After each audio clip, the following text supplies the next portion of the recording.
What's good, pretty gang? Welcome back to my channel. It's Pretty My, and today I'm going to be reviewing Ishow Hair's loose deep wave lace front wig. Obviously this is how it came out, so yeah, stay tuned to see how I got these results out of this wig, and also stay tuned to the end to see the price and my rating on the wig and how I feel about it. Don't forget to like, comment, and subscribe at the end of the video, and without further ado, I'm gonna let y'all get straight into it.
Alright y'all, so this is how my hair came out. I'm sorry if you hear any noises in the background. Right off the rip, it's construction outside my apartment, So that's what that's gonna be if y'all do hear anything. Yeah, other than that, it's pretty cute. I will say I had a couple problems with this wig. First of all, the plucking space, like the lace area, super duper thick. It's definitely not beginner friendly. So if you are a beginner, I would definitely not recommend this wig for you, because I know what I'm doing, and even I had trouble plucking this thick wig. I'm gonna insert a picture for y'all, but it's just not giving. It's just too thick. It's too thick, like. And then also when I tried to bleach the hair, the knots did not really bleach all the way, so I could still see my knots. Some of them are light brown, some of them did bleach, but like a lot of them did not. So just take that into consideration. You probably have to do 2 rounds of bleaching. I refuse to do 2 rounds of bleaching on a wig that I'm not gonna wear that long.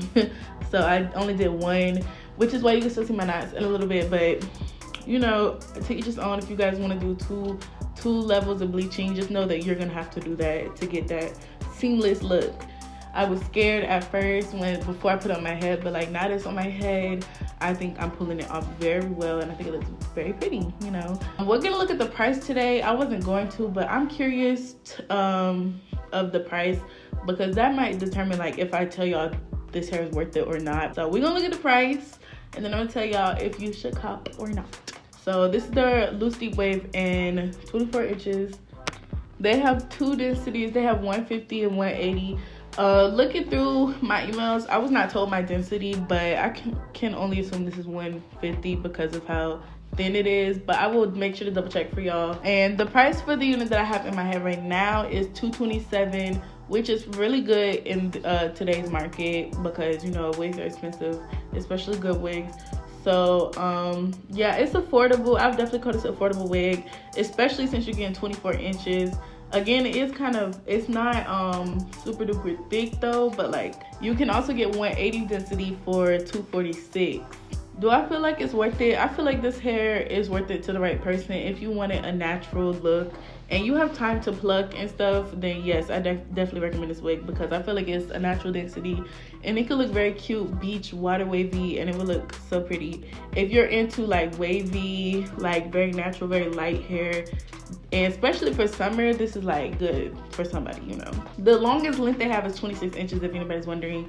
That's another reason I also wouldn't have got this, because I probably would want like 30 inches if it's gonna be this thin. Overall, I'm gonna have to give this hair probably a 6 out of 10. It's like, you heard what I had to say about it. Y'all know, like pros and cons wise, I feel like it's balances out to about a 6, honestly. But I'm actually like pleasantly surprised, because I feel like this came out way better than I was expecting. So I'm a little bit proud of myself, because it took a little bit of finesse, no cap. Yeah, you guys, that's pretty much all I have to say about this hair today. Don't forget to like, comment, and subscribe. Let me know what y'all think down below of this hair, if you guys are feeling it. And then check down below for the links to this exact same wig so y'all can see the price. Also down below, I should have a coupon code so that you don't have to pay full price for this hair. With all that being said, don't forget to follow me on Instagram at ITS Pretty NY, and I'm gonna see y'all over there in my next video.